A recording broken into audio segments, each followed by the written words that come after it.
નમસ્કાર મિત્રો, જો તમે અમારી ચેનલમાં નવા હોય અને હજી સુધી તમે અમારી ચેનલને સબસ્ક્રાઇબ ન કરી હોય તો અમારી ચેનલને સબસ્ક્રાઇબ કરો અને બાજુમાં આપેલ બેલ આઇકોનને પ્રેસ કરો, જેથી કરીને અમારા આવનાર તમામ વિડીયોની નોટિફિકેશન્સ તમને તમારા મોબાઈલ પર તરત મળી રહે. આભાર. હેલો વિદ્યાર્થી મિત્રો, ધ અલ્ટ્રામાઈ સ્કૂલમાં આપનું હાર્દિક સ્વાગત કરું છું. તો આપણે વાત કરીએ ધોરણ 12 આર્ટ્સ, વિષય તત્વજ્ઞાન, યુનિટ નંબર 4, નિરુપાધિક સંવિધાન. તો આપણે પ્રસ્તાવનાથી સ્ટાર્ટ કરીએ કે આપણે ધોરણ 11માં જોઈ ગયા કે નિગમનલક્ષી અનુમાનના બે પ્રકારો છે, અમધ્યપદી અનુમાન અને મધ્યપદી અનુમાન. આપણે જ્યારે ધોરણ 11માં વ્યાપ્તિલક્ષી દલીલ અને નિગમનલક્ષી દલીલને આપણે ચર્ચા કરી હતી અથવા આપણે ભણી ચૂક્યા છીએ, જેમાં અનુમાન એટલે કે એક વિચારના આધારે તેની સાથે તાર્કિક રીતે સંકળાયેલા બીજા વિચાર તરફ જવાની માનસિક પ્રક્રિયા કે જેને આપણે અનુમાન તરીકે ઓળખવામાં આવે છે. અનુમાનના બે પ્રકારો હતા, નિગમનલક્ષી અનુમાન અને વ્યાપ્તિલક્ષી અનુમાન.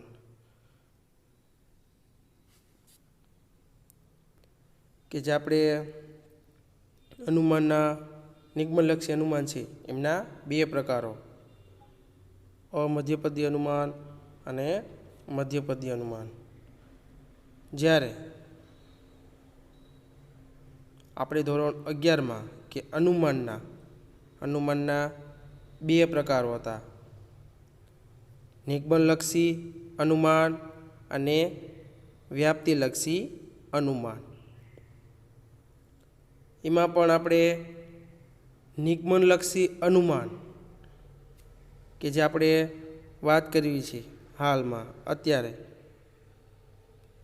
કે નિગમનલક્ષી અનુમાનના બે પ્રકાર હતા,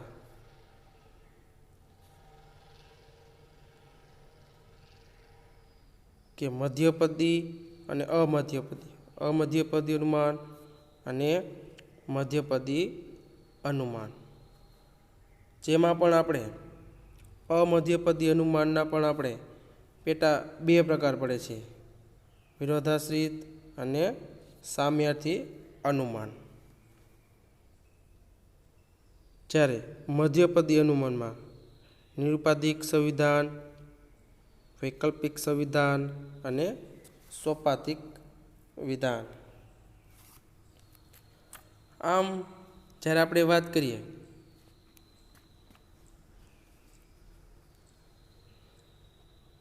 કે અમધ્યપદી અનુમાન અને મધ્યપદી અનુમાન કોને કહેવાય,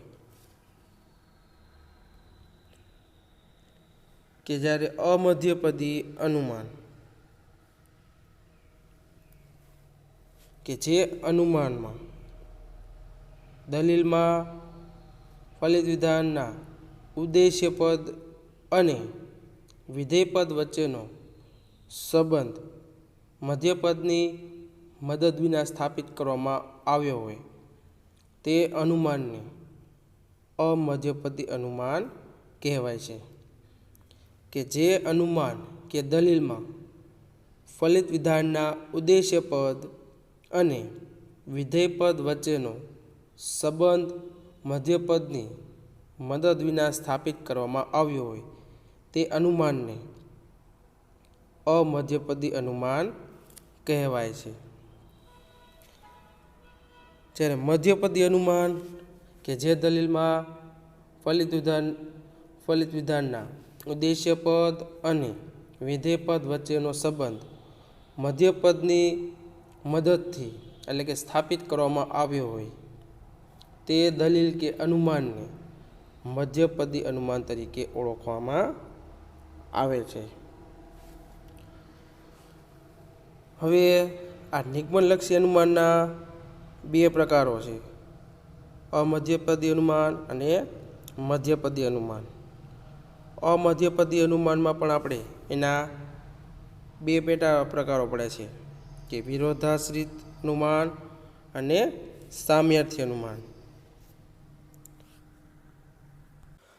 આમ વિરોધાશ્રિત અનુમાન એટલે કે આધાર વિધાનની સત્યતા કે અસત્યતા પરથી તેના વિરોધી વિધાનની સત્યતા, અસત્યતા કે શંકાશીલતા અંગે તારવવામાં આવેલું અનુમાન એટલે કે વિરોધાશ્રિત અનુમાન. જ્યારે સામ્યાર્થી અનુમાન એટલે કે આધાર વિધાનની સત્યતા કે અસત્યતા પરથી ફલિત વિધાનની અનુક્રમે સત્યતા કે અસત્યતા અંગે એના અર્થની સમાનતાને આધારે તારવવામાં આવેલા અમધ્યપદી અનુમાનને સામ્યાર્થી અનુમાન તરીકે ઓળખવામાં આવે છે. તો આ હતા આપણા નિગમનલક્ષી અનુમાન, એમાં અમધ્યપદી અનુમાન અને મધ્યપદી અનુમાન, જ્યારે વિરોધાશ્રિત અનુમાન અને સામ્યાર્થી અનુમાન. કે ઉપરયુક્ત આકૃતિમાં દર્શાવેલા અમધ્યપદી અનુમાનના પ્રકારોનો અભ્યાસ આપણે 11મા ધોરણમાં કર્યો હતો. કે જે અમધ્યપદી અનુમાન છે એનો અભ્યાસ આપણે ધોરણ 11માં કરી ચૂક્યા છીએ. હવે આપણે મધ્યપદી અનુમાનના એક પ્રકાર તરીકે નિરુપાધિક સંવિધાનનો અભ્યાસ કરવાનો છે. કે જે આપણો મધ્યપદી અનુમાન છે એમાં નિરુપાધિક સંવિધાન, વૈકલ્પિક સંવિધાન અને સોપાધિક સંવિધાન એનો અભ્યાસ આપણે હવે યુનિટ નંબર 4માં આપણે એનો અભ્યાસ કરવાનો છે. તો પહેલાં ફર્સ્ટ આપણે વાત કરીએ કે નિરુપાધિક વિધાનની વ્યાખ્યા અને તેનું બંધારણ.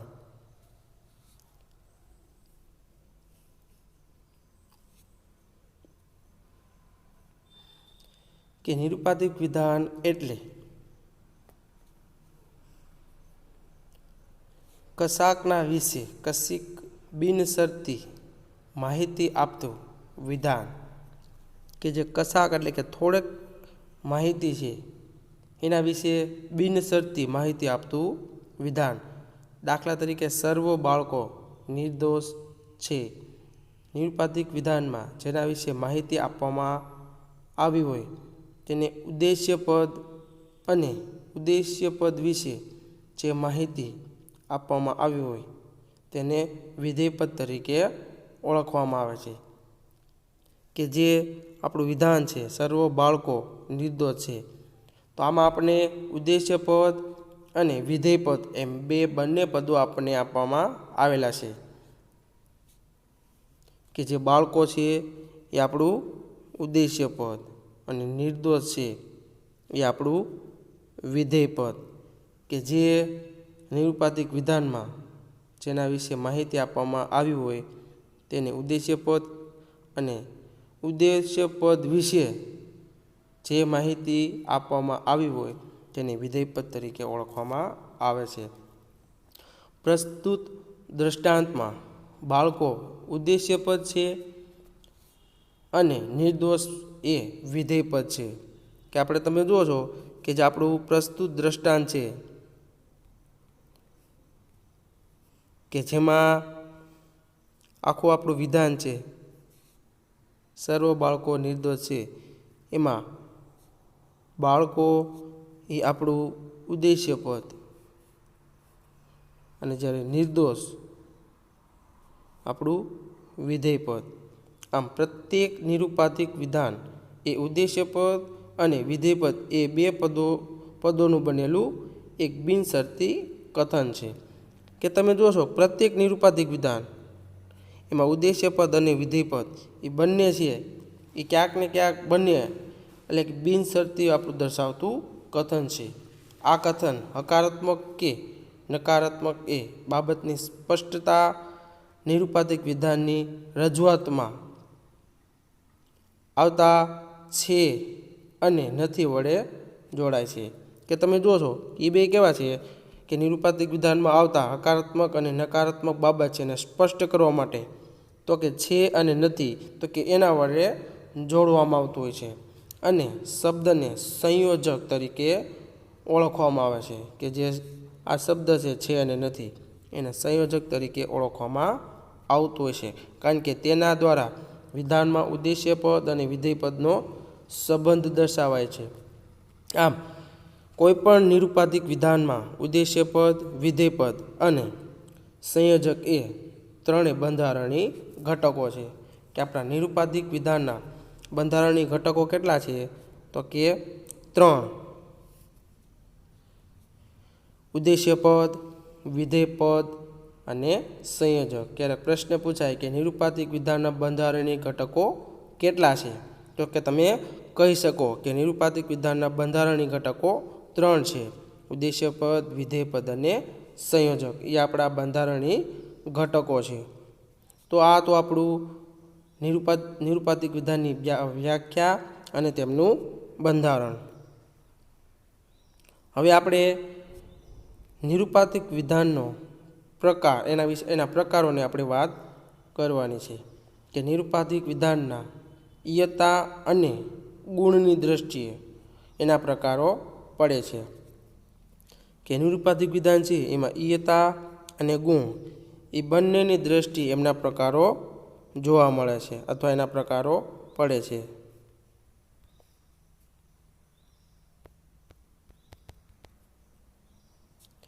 ઇયતાની દ્રષ્ટિએ કોઈ પણ એટલે કે નિરુપાધિક વિધાન કાં તો સર્વદેશી અથવા એકદેશી હોય છે. કે ઇયતાની દ્રષ્ટિએ કોઈ પણ નિરુપાધિક વિધાન કાં તો સર્વદેશી અથવા એકદેશી વિધાનો જોવા મળે છે. સર્વદેશી નિરુપાધિક વિધાનમાં તેના ઉદ્દેશ્ય પદ દ્વારા નિર્દેશાતા વર્ગના સર્વ સભ્યોનો ઉલ્લેખ થાય છે.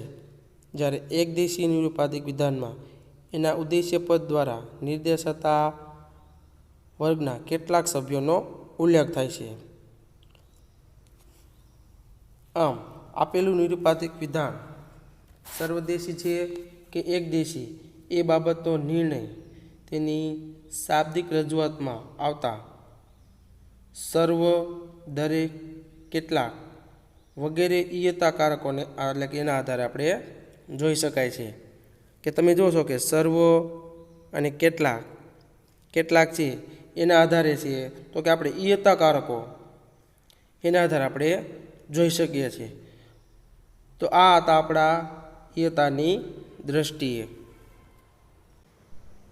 ત્યારબાદ આપણે વાત કરીએ ગુણની દ્રષ્ટિએ કે કોઈ પણ વિધાન નિરુપાધિક વિધાન કાં તો વિધિવાચક અથવા નિષેધવાચક હોય છે. વિધિવાચક વિધાનમાં ઉદ્દેશ્ય પદ અને વિધેય પદ વચ્ચેનો સંબંધ વિધાયક હોય છે. જ્યારે નિષેધવાચક વિધાનમાં ઉદ્દેશ્ય પદ અને વિધેય પદ વચ્ચેનો સંબંધ એટલે કે નિષેધક હોય છે. આપેલું નિરુપાધિક વિધાન વિધિવાચક છે કે નિષેધવાચક એ બાબતનો નિર્ણય તેની શાબ્દિક રજૂઆતમાં આવતા સંયોજક એટલે કે છે અથવા નથી એને જોઈને થઈ શકે છે. કે આપણા જે નિરુપાધિક વિધાનના પ્રકારો છે ઇયતા અને ગુણ. કે ઇયતામાં આપણે સર્વદેશી અને એકદેશી એટલે કે એના આધારે આપણે જોઈ શકાય છે. જ્યારે ગુણની દ્રષ્ટિએ જ્યારે વાત કરવામાં આવે તો કે વિધિવાચક અને નિષેધવાચક એવી રીતે છે તો કે આપણા અલગ અલગ ઉદ્દેશ્ય પદ અને વિધેય પદ વચ્ચેનો જે સંબંધ છે એમાં આપણે એનો વ્યવસ્થિત રીતે આપણે નિર્ણય લઈ શકાય છે. તો આ હતા આપણા નિરુપાધિક વિધાનના પ્રકારો. ત્યારબાદ આપણે વાત કરીએ કે ઇયતા અને ગુણની દ્રષ્ટિએ કે આપણા જે નિરુપાધિક વિધાનના પ્રકારો હતા ઇયતા અને ગુણ કે એ બંનેની દ્રષ્ટિએ એક સાથે વિચારોમાં નિરુપાધિક વિધાનના 4 પ્રકારો એટલે કે નામ અને તેમના માટે ગુજરાતી અને અંગ્રેજી પ્રતીકો વાપરવામાં આવેલા છે. કે જે નિરુપાધિક વિધાનના પ્રકારો હતા ઇયતા અને ગુણ.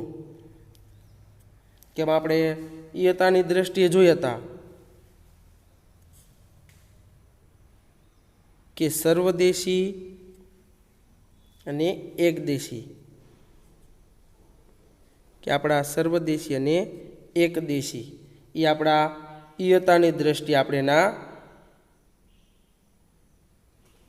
પ્રકારો જોયા હતા કે જેમાં આપણે કાં તો સર્વદેશી અથવા એકદેશી હોય, એટલે કે વિધાન છે નિરુપાધિક વિધાનમાં ઉદ્દેશ્ય પદ અને વિધેય પદ, એમાં વર્ગના સર્વ સભ્યોનો ઉલ્લેખ થાય છે. જ્યારે એકદેશી વિધાન એટલે કે નિરુપાધિક વિધાનમાં ઉદ્દેશ્ય પદ દ્વારા નિર્દેશ થતા વર્ગમાં કેટલાક સભ્યોનો ઉલ્લેખ થતો હોય છે. જ્યારે ગુણની દ્રષ્ટિએ જ્યારે વાત કરવામાં આવે ત્યારે વિધિવાચક એટલે કે વિધિવાચક અને નિષેધવાચક, કે જેમાં વિધિવાચક વિધાનમાં ઉદ્દેશ્ય પદ અને વિધેય પદ વચ્ચેનો સંબંધ વિધાયક હોય છે. જ્યારે નિષેધવાચક વિધાનમાં ઉદ્દેશ્ય પદ અને વિધેય પદ વચ્ચેનો સંબંધ નિષેધક હોય છે. તો આવી રીતે આપણે ઇયતા અને ગુણ એટલે કે ગુણના પ્રકારો જોયા. હવે એ પ્રકારો, હવે એ બે સંબંધો છે એને ઇયતા અને ગુણ બંનેની દ્રષ્ટિએ આપણે વિચારતા નિરુપાધિક વિધાનના 4 પ્રકારો, એના નામ અને તેમના ગુજરાતી અને અંગ્રેજીમાં આવતા પ્રતીકો છે એને આપણે કોષ્ટક દ્વારા સમજવાનો પ્રયત્ન કરીએ. એમાં ફર્સ્ટ આપણે વાત કરશું સર્વદેશી વિધિવાચક. હવે સર્વદેશી વિધિવાચક છે એમાં એનો ગુજરાતી પ્રકાર હા. સર્વદેશી વિધિવાચક છે એમનો ગુજરાતી પ્રતીક હા, અંગ્રેજીમાં તો કે એ, અને વિધાનનું રૂપ તો કે સર્વ, ઉદ્દેશ્ય પદ અને વિધેય પદ છે, એટલે કે સર્વ અને છે.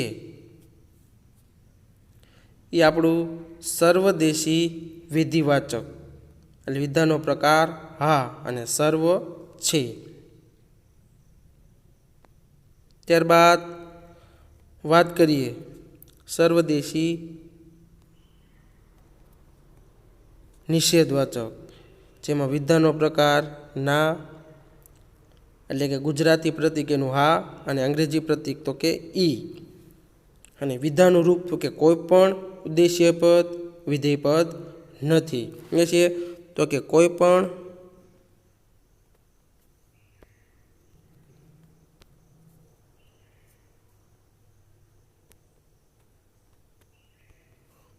અને નથી, એટલે કે આ વિધાનનું આપણું રૂપ છે કે કોઈ પણ અને નથી, તો કે સર્વદેશી નિષેધવાચક, વિધાનનો પ્રકાર ના અને કોઈ પણ અને નથી.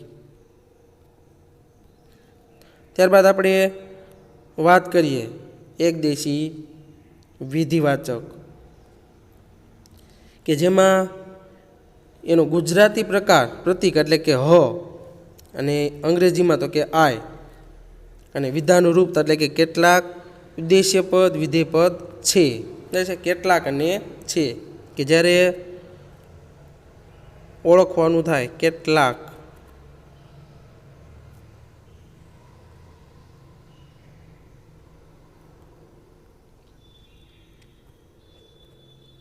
કેટલાક છે. તો આવી રીતે જ્યારે નિરુપાધિક વિધાનનો પ્રકાર ઓળખાવાનો થાય તો જ્યારે સર્વદેશી વિધિવાચક હોય તો કે વિધાનનો પ્રકાર હ અને કેટલાક છે, તો એ આપણું સર્વદેશી વિધિવાચક. ત્યારબાદ લાસ્ટ આપણે વાત કરીએ તો કે એકદેશી નિષેધવાચક, એમાં વિધાનનો પ્રકાર ન, અંગ્રેજી પ્રતીક ઓ, અને વિધાનનું રૂપ તો કે કેટલાક નથી, કે એકદેશી નિષેધવાચક એટલે ગુજરાતી પ્રતીક ન અને વિધાનનું રૂપ તો કે કેટલાક અને નથી. કે આપણે લખીએ કેટલાક નથી. તો આ આપણું એકદેશી નિષેધવાચક. જ્યારે આપણે અને સિમ્પલ રીતે યાદ રાખવો હોય કે જ્યારે હા ના હ ન કે જ્યારે તમારે ભેદ ઓળખાવાનો થાય, પ્રકાર પ્રતીક ઓળખાવાનું થાય, તો કે સર્વ છે, કેટલાક છે, એ આપણા બે કેવા છે? તો કે સર્વદેશી વિધિવાચક અને એકદેશી વિધિવાચક. જ્યારે કોઈ પણ નથી, કેટલાક નથી, તો કે સર્વદેશી નિષેધવાચક અને એકદેશી વિધિવાચક. કારણ કે નથી એ બે કેવા છે? નેગેટિવ એટલે કે નકારાત્મક. અને છે, કેટલાક છે અને સર્વ છે, તો એ કેવા છે? તો કે વિધાયક એટલે કે વિધિવાચક. કે હા અને હ એ બે કેવા છે? તો કે વિધિવાચક એટલે કે એમાં સર્વ છે અને કેટલાક છે. જ્યારે ના અને ન એટલે બે કેવા છે? તો કે નથી, તો કે સર્વ નથી, કેટલાક નથી. તો કે ઉપરના કોષ્ટકમાં દર્શાવ્યા મુજબ ઉદ્દેશ્ય પદના સ્થાને ઉ અને વિધેય પદને સ્થાને વી એટલે કે મૂકીને નિરુપાધિક વિધાનના ચારેય પ્રકારોના માન્ય રૂપ એટલે કે રૂપોની રજૂઆત થાય છે. કે તમને ક્યારેક પ્રશ્ન થાય કે ઉ અને વી એટલે કે એ શું થતું છે? તો કે ઉ એટલે આ ઉ છે એ આપણું ઉદ્દેશ્ય પદ અને જ્યારે વી છે આપણું તો કે એ વિધેય પદ. આમ આપણે નિરુપાધિક વિધાનમાં આ ચારેય પ્રકારોની એટલે કે માન્ય રૂપની આપણે રૂપોની રજૂઆત થાય છે. ત્યારબાદ આપણે વાત કરીએ કે નિરુપાધિક વિધાનમાં આવતા પદોની વ્યાપ્તિ, કે જે પદ છે ઉદ્દેશ્ય પદ, વિધેય પદ, એમાં આપણે હવે વાત કરીશું કે પદોની વ્યાપ્તિ. કે નિરુપાધિક વિધાનમાં આવતું ઉદ્દેશ્ય પદ કે વિધેય પદ તેના દ્વારા નિર્દેશાતા વર્ગના કેટલાક સભ્યોનો ઉલ્લેખ કરતું હોય તો તે પદ વ્યાપ્ત ગણાય છે, અને કેટલાક સભ્યોનો ઉલ્લેખ કરતું હોય તો તે અવ્યાપ્ત ગણાતું હોય છે. આ દ્રષ્ટિએ વિચારતા હા ના હ અને ન વિધાનના ઉદ્દેશ્ય અને વિધેય પદની વ્યાપ્તિ અંગેનો નિર્ણય આપણે કોષ્ટક દ્વારા સમજીએ.